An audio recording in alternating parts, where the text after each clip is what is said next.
Hello friends, इस video में देख रहे हैं हम लोग बिहार बोर्ड 2025 में जो क्वेश्चन पूछे गए थे मैथ का उसका सॉल्यूशन। और ये क्वेश्चन नंबर 17वां है जो बेहद ही अति महत्वपूर्ण सवाल पूछे गए थे और विद्यार्थी बिल्कुल बहुत से बनाए थे, लेकिन कुछ विद्यार्थी छोड़ देते लैंग्वेज की वजह से। लेकिन यहाँ पे बहुत ही बेहतर कॉन्सेप्ट के साथ आपको बताएंगे जो सीधा माइंड में जाएगा। और जितने भी बिहार बोर्ड 2026 में देने वाले विद्यार्थी हमारे चैनल से जुड़ जाइए, आपको बेहतर से बेहतर कॉन्सेप्ट मिलेंगे एनसीईआरटी, और वादा करते हैं कि लगभग आपको 95+ ही मार्क देखने को मिलेंगे अगर हमारे चैनल से जुड़ते हैं तो, क्योंकि बेहतर कॉन्सेप्ट हम देते हैं। ठीक है, चलिए आगे बढ़ते हैं। सिद्ध करें कि बिंदुएं 5, -2, 6, 4 और 7, -2 समद्विबाहु त्रिभुज के शीर्ष हैं। अब सवाल आपको समझना होगा। सवाल में आपको क्या कर रहा है, तो सबसे पहले हम क्या करेंगे, हल। क्वेश्चन आपको नजर आ रहा होगा। आपको सवाल को पहले समझिए कि क्या दिया हुआ है, समद्विबाहु त्रिभुज। देखिए इससे आपको पकड़ लेना होगा, इससे आपको पकड़ना होगा कि त्रिभुज, बाहु मतलब भुजा, द्वि मतलब दो, सम मतलब बराबर। सम मतलब क्या, तो बराबर। इसे हम मिटाएंगे लेकिन आपको समझाने के लिए लिखे हैं। ठीक है, अब देखेंगे। कहने का मतलब हुआ कि त्रिभुज के भुजा दो बराबर होना चाहिए, यानी दो बराबर होना चाहिए त्रिभुज के भुजा। इतना आप समझ में आओगे कि दो है बराबर, दो भुजा किसका, तो त्रिभुज का। यानी दो भुजा आपस में बराबर हो जाएंगे तो त्रिभुज कैसा होगा, कैसा त्रिभुज होगा, तो समद्विबाहु त्रिभुज होगा। कंप्लीट है। अब यहाँ पे नहीं बोला है कि समकोण के बारे में हमको चर्चा किया है, हमको दो भुजा को सिर्फ क्या कर देना होगा, बराबर करना होगा। तो सबसे पहले इसको त्रिभुज की अगर हम बात करें तो त्रिभुज किसी ढंग से भी बना सकते हैं, कोई दिक्कत नहीं है। ठीक है, देखें ए बी और हम क्या कर लिए, सी मान चुके हैं। अगर आपको समकोण बोलेगा तो समकोण के हिसाब से बनाना, नहीं तो आपको फिगर भी बनाने की जरूरत नहीं है।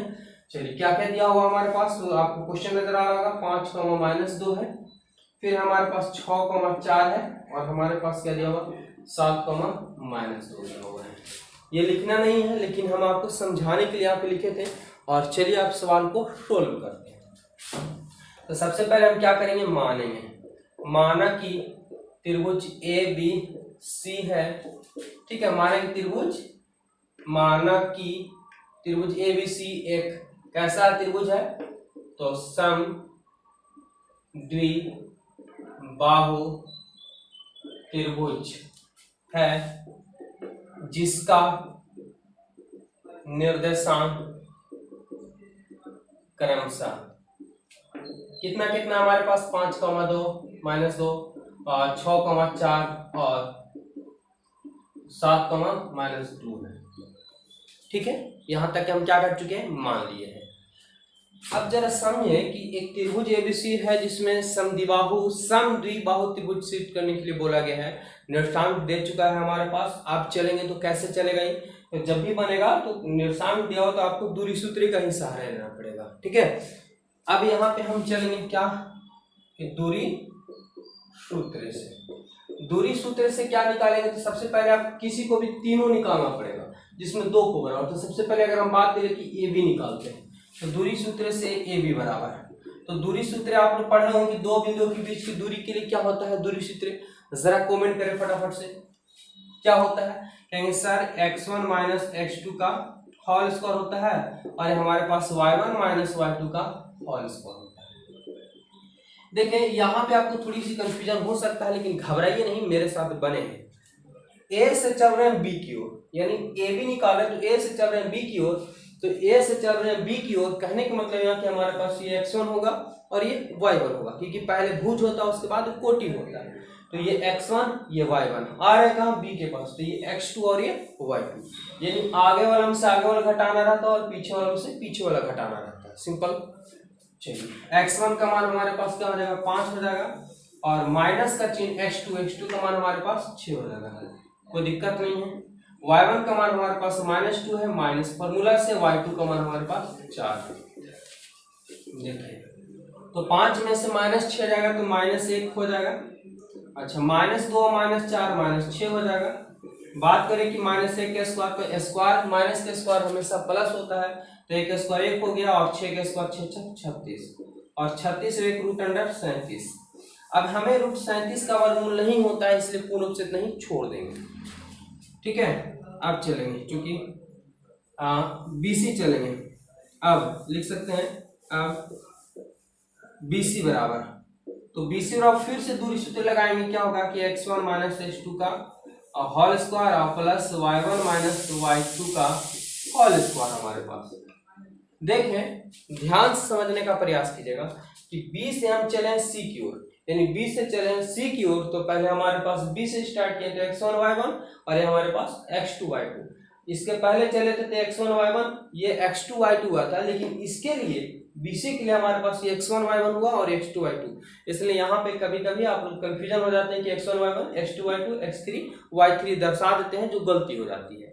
ठीक है, तो आपको दर्शाने की जरूरत नहीं है, यहाँ पे दूरी सूत्र का बन रहा है, वो त्रिभुज का क्षेत्रफल निकालने में वो सही आ जाता है। तो BC की ओर चल रहे थे x1 हमारे पास 6 है, माइनस x2 का मान हमारे पास 7 हो जाएगा, क्योंकि आगे वाला से आगे वाला घटाएंगे और पीछे वाला से पीछे घटाएंगे, यानी -4 माइनस फॉर्मूला से y2 के जगह पे -2 है तो माइनस माइनस प्लस 2 हो जाएगा। बात करें कि -6 में से माइनस आ जाएगा तो -1 हो जाएगा, और 4 और 2 हमारे पास प्लस है तो 6 हो जाएगा। 1 का स्क्वायर 1 होगा, 6 6 36 हो जाएंगे, और अगर हम बात करें कि 36 और 1 रूट अंडर 37 हो जाएगा। तो दो भुजा तो अभी बराबर हुआ है, लेकिन हमें तीसरी भुजा की भी तलाश कर लेनी होगी। ठीक है, हो सकता है कि समबाहु त्रिभुज आ जाए, हमें सीख करना समद्विबाहु करना है। चलिए पुनः एक और बचा, ये कंप्लीट हो गया, ये कंप्लीट हुआ, हमारे पास AC बचा हुआ। पुनः AC बराबर क्या होगा हमारे पास, इसे तो मिटाना था। ठीक है, पुनः देखेंगे AC बराबर जो अगर हम निकालते हैं, फिर से वही फॉर्मूला x1 माइनस x2 का होल स्क्वायर और प्लस y1 माइनस y2 का होल स्क्वायर। देखें अगर हम बात कर ले तो x1 का मान हमारे पास क्या है, तो A से C की ओर चल रहे, A से C की ओर चल रहे, तो x1 y1 ये x2 y2। x1 जगह पे हमारे पास 5 हो जाएंगे, माइनस x2 की जगह पे हमारे पास 7 हो जाएगा। चलिए y1 का मान हमारे पास माइनस में 2 है, माइनस का फॉर्मूला से y2 जगह पे -2 है, तो देखेंगे यहाँ पे माइनस हमारे फॉर्मूला से y2 जगह पे -2, तो माइनस माइनस हो जाएगा ये प्लस। अब 5 में से -7 हो जाएगा तो -2 हो जाएगा, और 2 में से 2 यहाँ जाएंगे तो 0 हो जाएगा। 2 का स्क्वायर करेंगे माइनस में तो प्लस में 4 हो जाएगा, 0 का स्क्वायर 0, यानी 4 और 4 का वर्गमूल आपके पास आता है 2। इतना करने के बाद अगर आप छोड़ देते हैं तो मात्र 1 नंबर मिलेगा, लेकिन यही सवाल को अगर थोड़ा सा दर्शा देते हैं तो आपको फुल में फुल मार्क मिल जाएंगे। तो चलिए हम आपको समझाते हैं इसमें करना। अतः ध्यान समझेंगे, समद्विबाहु समद्विबाहु यानी दो भुजा को बराबर करना होगा। तो दो भुजा कौन कौन बराबर है, अतः AB जो है और वो BC जो है BC है, दोनों का मान कितना है, √37। ठीक है, अतः इतना बराबर इतना। ठीक है, यहाँ पे लिख सकते हैं चूंकि AB और BC बराबर √37 आया, इसलिए कर सकते हैं, इसलिए त्रिभुज ABC एक क्या है, तो समद्विबाहु त्रिभुज के शीर्ष हैं, और ये हमारे पास प्रूफ हो गया। और ये फाइनली आपका जो है, इस थोड़ा सा लास्ट में आप सजा के खाली लिख देते हैं कि दो भुजा बराबर है, इसलिए हमारे पास ये त्रिभुज का है, समद्विबाहु त्रिभुज के शीर्ष होंगे, और कंफर्म कि 2 में 2 फुल मार्क मिल जाएंगे। तो इस टाइप से आपको उम्मीद करते हैं कि अच्छे ढंग से समझ में आया होगा। बाकी लगभग शुरू से आप लोग को हम सोल्यूशन देते जा रहे हैं, साथ ही NCERT मैथ आप लोग का जो बोर्ड एग्जाम 2026 में दे रहे हैं उनके लिए चालू किए हैं। तो हमारे चैनल से जुड़ जाइए। बहुत बहुत धन्यवाद।